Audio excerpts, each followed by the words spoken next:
আসসালামু আলাইকুম প্রিয় দর্শক, আপনাদের সকলকে আমন্ত্রণ জানাচ্ছি। যাবে না, নর্থ ইস্ট যা লিখেছে তার তার মধ্যে যথেষ্ট সত্যতা আছে, অনেক কিছু আছে, কিন্তু তারাও তো একটা লজিক দাঁড় করিয়েছে। এখানে আবার নাইমুল ইসলাম খানের ভূমিকা আর ওয়াকারের ভূমিকার কিন্তু ভিন্ন প্রেক্ষাপট। অর্থাৎ নাইমুল ইসলাম খানের এখানে আসলে সরকার ফেলে দেয়া ষড়যন্ত্র করে বা না ফেলে দেয়া কোনো ক্ষমতাই আসলে তার ছিল না।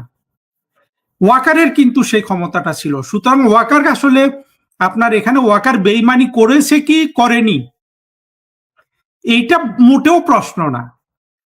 শফিউল্লাহ বঙ্গবন্ধুর সাথে বেইমানি করেছে কি করেনি এটা মোটেও প্রশ্ন না। প্রশ্ন হইল যে শফিউল্লাহ তার দায়িত্বে অবহেলা করেছিল। সে যতই বলুক যে আমার আসলে হাত পা বাঁধা ছিল, কিছু করার নাই, এটা বলে আসলে দায়িত্ব এমন জিনিস হতে পারে আল্লাহর গজব পড়তো শফিউল্লাহ কিন্তু যদি শফিউল্লাহকে আমরা ফাঁসি দিতাম বঙ্গবন্ধুর হত্যাকাণ্ডে দায়িত্ব অবহেলার জন্য, এই ফাঁসিটা প্রয়োজন ছিল। এইটা হতে পারে তার দুর্ভাগ্য সে সেনাবাহিনী প্রধান থাকাতে। ঠিক একইভাবে কিন্তু ওয়াকারকে দেখতে হবে। ওয়াকার তার দায়, সে যদি একেবারে আপনার কোনো দোষও না করে থাকে, আমি বিশ্বাস করি না যে সে দোষ করেনি, সে দোষ করেছে এটা তো প্রমাণিত, কিন্তু ওয়াকার কিন্তু ফাঁসি প্রাপ্ত। এই বাংলাদেশ যা আজকে ধ্বংস হয়ে গেছে, কিন্তু ওয়াকারকে দায় নিতে হবে। 4 আগস্ট রাতে উনি গণভবনে সবার উপস্থিত মিটিং এ সমস্ত দায় দায়িত্ব নিয়েছেন, তিনি সবকিছু করবেন। প্রাইম মিনিস্টার স্বরাষ্ট্রমন্ত্রীকে বলেছেন উনার নির্দেশে কাজ করেন, কিন্তু প্র্যাকটিক্যালি তিনি সেখান থেকে বেরিয়ে গিয়ে তার বাসায় গিয়েই খেয়ালদের নিরাপত্তা উপদেষ্টাকে ফোন করলেন, পরের দিন সকাল 10টায় আসতে বললেন, তখন থেকে সরকার গঠনের কাজ তিনি আরম্ভ করে দিলেন। না, এখন যেটা হলো বাড়ি ভাই, আমি যেটা বলতে চাই, আমরা যে এখন যেহেতু এখনো প্রধানমন্ত্রী শেখ হাসিনা থেকে সুস্পষ্টভাবে অনেক কিছু জানতে পারিনি, ফলে ওয়াকারের যে বিশ্বাসঘাতকতা, ওয়াকারের যে আপনার শয়তানি, এগুলো নিয়ে আমিও কিছুটা সহনশীল ভাবে কথা বলবো। আমি যেটা বলবো সব তো পাবলিক ডোমেইনে জানা, আমি শুধু যেটা বলবো যে শফিউল্লাহ কোনোভাবেই বঙ্গবন্ধু হত্যার যে ঘটনা ঘটেছে সে যদি নির্দোষ হয়, শুধু সেনাবাহিনী প্রধান থাকার কারণে সে যে ওই বঙ্গবন্ধুর মিলিটারি সেক্রেটারির মতো রাস্তায় তার জানটা দিয়ে দিল না, এই জন্যই সে ফাঁসির দণ্ডপ্রাপ্ত আসামি এবং তার ফাঁসির মাধ্যমে তার বিচার হওয়া উচিত ছিল। আপনি এমনকি যদি আমরা শেখ হাসিনার কথা শুনে ওয়াকারের প্রতি কোনো সহানুভূতি আমাদের আসে, তারপরেও কিন্তু ওই দায়িত্বশীলতা থেকে কিন্তু ওয়াকার বাঁচতে পারবে না। অর্থাৎ ওয়াকারের যে ব্যর্থতা, ধরুন তার কোনো দোষ নাই, তারপরেও সে তার যে আপনার নপুংসকতা বলুন, আমি বিশ্বাস করি ওয়াকার সম্পূর্ণরূপে এই ষড়যন্ত্রের অংশ। সে কিন্তু সেটা বাদ দিলাম, সেটা আমরা এখন ধরে রাখি, আমরা প্রধানমন্ত্রী শেখ হাসিনার কথার আগে সেটা বলবো না। তারপরেও ওয়াকার কিন্তু আপনার এই দেশ ধ্বংসের জন্য দায়ী, সরকার পতনের জন্য দায়ী, দায়িত্ব অবহেলার জন্য দায়ী, এবং তাকে এই ফাঁসির কাঠে কিন্তু চড়াতে হবে। আমরা কিন্তু শফিউল্লাহকে ফাঁসির কাঠে চড়াই নাই, এর মানে এই নয় যে ভবিষ্যতে আমরা ওয়াকারকে ক্ষমা করে দিব। আবার শফিউল্লাহ চিন্তা করেন, শেখ হাসিনা কত বড় করা, বিষ পান করে সহ্য করা একটা মহিলা, তিনি এই শফিউল্লাহকে ইলেকশনে ক্যান্ডিডেট করেছেন, পরে উনি পাশ করে এমপি হয়েছেন। এর কারণ হিসাবে প্রধানমন্ত্রী শেখ হাসিনার নিশ্চয়ই নিজস্ব আপনার ক্যালকুলেশন ছিল। কারণ হলো যে বঙ্গবন্ধু হত্যাকাণ্ডের জন্য এত মানুষ দায়ী নানান ভাবে, আসলে সেইভাবে সবাইকে শাস্তি দিতে হলে তো 2-4 হাজার খুন করে ফেলা, 2-4 হাজারকে ফাঁসি দেওয়ার দরকার ছিল। সেই বাস্তবতা বিবেচনা করে প্রধানমন্ত্রী শেখ হাসিনা হয়তো শফিউল্লাহকে ক্ষমা করে দিয়েছেন কোনো না কোনো ভাবে। কারণ এগুলো, তবে আমার কথা হলো যে আমি প্রধানমন্ত্রী শেখ হাসিনার থেকে অনেক কিছু জানতে চাই। আমাদের নিজস্ব মতামতটা সঠিক অনুভূতির ব্যক্ত করা এক জিনিস, কিন্তু শেখ হাসিনার কি লজিক আছে সেগুলো আমরা আসলে সব আমি ব্যক্তিগতভাবে এখন অনেক বেশি আগ্রহ নিয়ে সেই লজিক গুলো আপনার শোনার জন্য আগ্রহী এবং সেগুলো নিয়ে লেখালেখি করার জন্য আগ্রহী। উনি কিন্তু ওই গোপালগঞ্জের যে হত্যাকাণ্ড ঘটেছে, গোপালগঞ্জের হত্যাকাণ্ডের পরে কোন একটা প্রোগ্রামে উনি বলেছেন, এটা সামাজিক যোগাযোগ মাধ্যমে এসেছিল,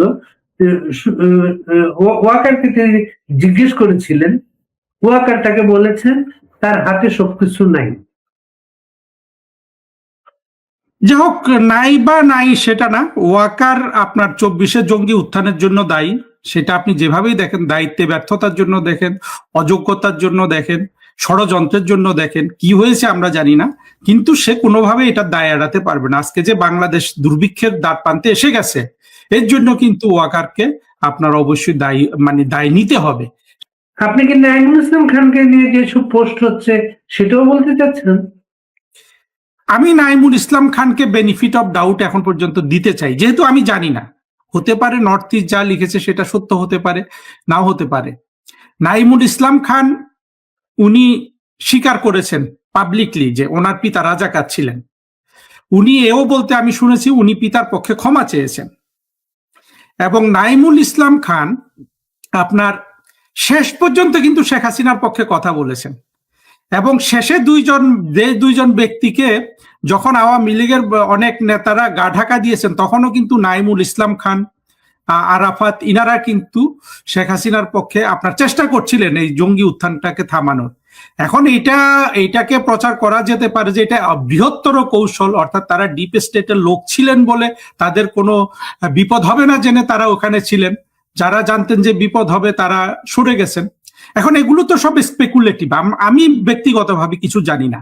আমি যেটা দেখেছি, নাইমুল ইসলাম খান শেখ হাসিনার পক্ষে হয়ে বা আপনার 5 আগস্টের আগে, এমনকি উনি প্রেস সচিব হওয়ার আগে যেসব টকশো করতেন, সেখানে উনি যে সুন্দর যুক্তিতে কথা বলতে পারতেন মুক্তিযুদ্ধের পক্ষে, সত্যিকার অর্থে অনেকে সেটা কিন্তু পারতেন না। এখন মুক্তিযুদ্ধের পক্ষের শক্তিটাকে ব্যাখ্যা করতে পারা, এটা তো একটা এই অদক্ষতার কারণেই কিন্তু 5ই আগস্টে জঙ্গিরা এত বড় সুযোগ পেয়েছে। পিনাকি, ইলিয়াস, আপনার এদের দক্ষতা এবং মুক্তিযুদ্ধের পক্ষের শক্তির অদক্ষতার কারণে। অর্থাৎ সত্যকেও প্রতিষ্ঠিত করার জন্য আপনার কোনো লুসিডিটি ছিল না, আবার মিথ্যাকে প্রতিষ্ঠিত করার জন্য এদের অনেক আপনার বাকপটুতা ছিল, এই পিনাকি ইলিয়াসদের। তো সেই ক্ষেত্রে আমি নাইমুল ইসলাম খানের ওই জিনিসটাই দেখি, ওই যোগ্যতাটা দেখি। এবং আমরা দেখেছি কিভাবে যখন এই ইউনূসের পক্ষে সারা বাংলাদেশ ছিল, আজকে তো বাংলাদেশের মোটামুটি কোনো মানুষ নাই এই আপনার চুক্তি দেখিয়ে দেওয়ার পরে, তখনও কিন্তু নাইমুল ইসলাম খান যথেষ্ট আপনার বলিষ্ঠ যুক্তি দিয়ে এই ইউনূসের বিরুদ্ধে কথা বলেছে।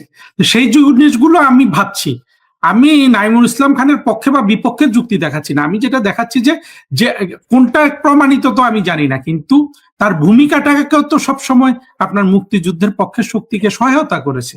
সেই জিনিসটা এখন এমনও এর মধ্যে কি সত্যি আছে সেটা হয়তো একদিন বের হয়ে আসবে, কিন্তু এখনই একেবারে আপনার বিচার করে ফেলার ঠিক হচ্ছে কিনা, সত্যিকার অর্থে আমাদের যে জায়গাটা দরকার সেটা দেখার দরকার আছে বলে, কিছুটা অবকাশ আছে বলে আমি মনে করি আর কি।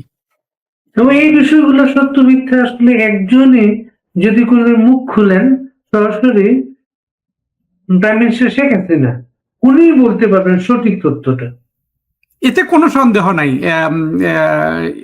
বাড়ি ভাই। এবং দেখুন, আমি যে জিনিসটা আপনাকে মাথা নত করে বলছি, গত প্রায় 1.25 বছর তো হয়ে গেল 24-এ জঙ্গি উত্থানের পর। এখন আমি দেখছি আমার চিন্তা ভাবনা থেকে যে প্রধানমন্ত্রী শেখ হাসিনার আপনার রাজনৈতিক সিদ্ধান্ত বলুন, ওনার এই যে এমনকি এই জঙ্গি উত্থানকালে সরকার থেকে সরে দাঁড়ানো বলুন, এবং উনি যেসব আপনার সাহসের সাথে সিদ্ধান্ত নিয়ে বাংলাদেশকে বাঁচিয়েছেন, বাংলাদেশে অর্থনৈতিক উন্নতি করেছেন, এবং যেই সাহসের সাথে উনি ভূ রাজনীতি মোকাবেলা করেছেন, এই সব জায়গায় আমি যখন আমি দেখি যে একমাত্র শেখ হাসিনাই প্রজ্ঞার সাথে সবকিছু করেছেন। ফলে শেখ হাসিনার প্রজ্ঞা দিন দিন বেশি প্রতিষ্ঠিত হচ্ছে এবং ওনার প্রজ্ঞার উপর সবাইকে নির্ভর করা উচিত। এবং উনি যতক্ষণ কাউকে দোষী না বলছেন ততক্ষণ পর্যন্ত আমাদের বোধহয় রিস্ট্রেন্ট হওয়া দরকার। আমি ব্যক্তিগতভাবেও সেটা হচ্ছি, কারণ আমি নিজেও অনেক ভোকাল, অনেক সমালোচনা করেছি, কিন্তু এখন দেখছি যে শেখ হাসিনাই আসলে সবচেয়ে সঠিক। এটা কিন্তু প্রত্যেকটা জায়গায় প্রমাণিত হচ্ছে। ফলে সবার কিন্তু শেখ হাসিনা আমাদের কাছে সবকিছু খোলাসা পর্যন্ত আমার মনে হয় ধৈর্য ধরে অপেক্ষা করা উচিত। আপনার হ্যাঁ, আমরা এটা তো অস্বীকার করা যাবে না, নর্থ ইস্ট যা লিখেছে তার মধ্যে যথেষ্ট সত্যতা আছে, অনেক কিছু আছে, কিন্তু তারাও তো একটা লজিক দাঁড় করিয়েছে। সেই লজিকের মধ্যে কোনো যে ফাঁক থাকবে না, এইটা কি আমরা নির্দ্বিধায় বলতে পারি? পরিপূর্ণ তদন্তের মাধ্যমে ভবিষ্যতে এই জিনিসগুলো আপনার উঠে আসবে এবং সেখানে নর্থ ইস্টের এই স্টোরিগুলোও আপনার অনেক কাজে লাগবে। তো সেদিক থেকে আমি সবাইকে বলবো যে সতর্কতার সাথে সবকিছু দেখা, এবং আওয়ামী লীগের অন্তত এটুকুন যদি করা না হয় যে হ্যাঁ আমার এখন একটু সুযোগ এসেছে একজনের বিরুদ্ধে বলে ফেলার, সেটা এখন বলে ফেলি, এইভাবে কাজ না করে একটা থিওরি এখানে, অর্থাৎ একটা নীতিমালা অ্যাপ্লাই করা যেতে পারে। সেই নীতিমালাটা হলো আপনার সত্যিকারের যারা বাংলাদেশের স্বাধীনতা বিরোধী, সত্যিকারের মৌলবাদী এবং আপনার আদর্শিকভাবে এদেরকেও যদি আপনার 5ই আগস্টের জঙ্গি উত্থানে জড়িত নাও থাকে, এমনকি এরা যদি শেখ হাসিনার পক্ষেও থাকে, এরা কিন্তু আখেরে কিন্তু আপনার এই জঙ্গি উত্থানের জন্য দায়ী। আবার দেখা গেছে অনেকে এই জঙ্গিদের সাথী হয়েছে, ওদেরকে উৎসাহ দিয়েছে, ওদের পক্ষে ফেসবুকে পোস্ট দিয়েছে, কান্নাকাটিও করেছে, কিন্তু এরা হয়তো করেছে আপনার সাময়িকভাবে দেশের পরিস্থিতি দেখে। জঙ্গিরা যে অভিনয় শুরু করেছিল রাস্তায়, ওই যে কতগুলো জঙ্গিনী, বাঁধন জাতীয় জঙ্গিনীকে দিয়ে, কিংবা ইদানিং একটা জঙ্গিনী বের হয়েছে মাহা মির্জানা কি যেন, আপনার কান্নাকাটি করছে, এই সুন্দরী সুন্দরী জঙ্গিনী গুলার আপনার আত্মনাদ দেখে অনেক নিরীহ আপনার মুক্তিযুদ্ধের পক্ষের হতে পারে, হতে পারে, তারা এখানে মানে আপনার বশীভূত হয়েছে বলতে পারেন, সিডিউসড হয়েছে বলতে পারেন, প্রভাবিত হয়েছে বলতে পারেন। তাদেরকেও আলাদা করে দেখতে হবে। মূলত পুরো সংগ্রামটা ছিল আদর্শিক, অর্থাৎ যারা পাকিস্তান চেয়েছিল, যারা পাকিস্তান রক্ষা করতে পারেনি, যারা বঙ্গবন্ধুকে হত্যা করেছে, যারা ইতিহাসের পরতে পরতে শেখ হাসিনাকে হত্যা করতে চেয়েছিল পারেনি, শেখ হাসিনার দ্বারা বাংলাদেশের উন্নতি দেখে যারা ঈর্ষান্বিত, সব কিন্তু ওই পরাজিত পাকিস্তানি শক্তি। সেই শক্তিতে যারা বিশ্বাস করে, সেই শক্তির যারা সমর্থক, সেই শক্তির পক্ষে যারা যুদ্ধ করতে গেছে, ওরাই আসলে 24-এর মূল লাল বদর লাল জঙ্গি। আপনার পুরো আমাদের এই যে সংগ্রামটা পুরোপুরি আদর্শিক। সেই আদর্শে যে পাকিস্তানের পক্ষে পড়ে, যে মুক্তিযুদ্ধের পরাজিত শক্তির পক্ষে পড়ে, সেই আসলে লাল বদর লাল জঙ্গি। কিন্তু ফিজিক্যালি লাল বদর লাল জঙ্গি যারা হয়েছে, তাদের সবার প্রতি ক্ষোভ পুষে রাখার এখানে সুযোগ নাই। এমনকি আমাদের মুক্তিযুদ্ধের কথাও যদি আমরা বলি, আপনি কর্নেল অলি, এই যে লোকটা, সে মুক্তিযুদ্ধ করেছে ইত্যাদি ইত্যাদি, এমন তো দেখা যাচ্ছে সেই মুক্তিযুদ্ধের পুরোধা, এমনকি জিয়াউর রহমানের চেয়ে সে উপরে তার দাবি অনুযায়ী। কিন্তু সে তো প্রমাণ করেছে যে মনে প্রাণে সে একজন পাকিস্তানি জঙ্গি, পাকিস্তানি আপনার।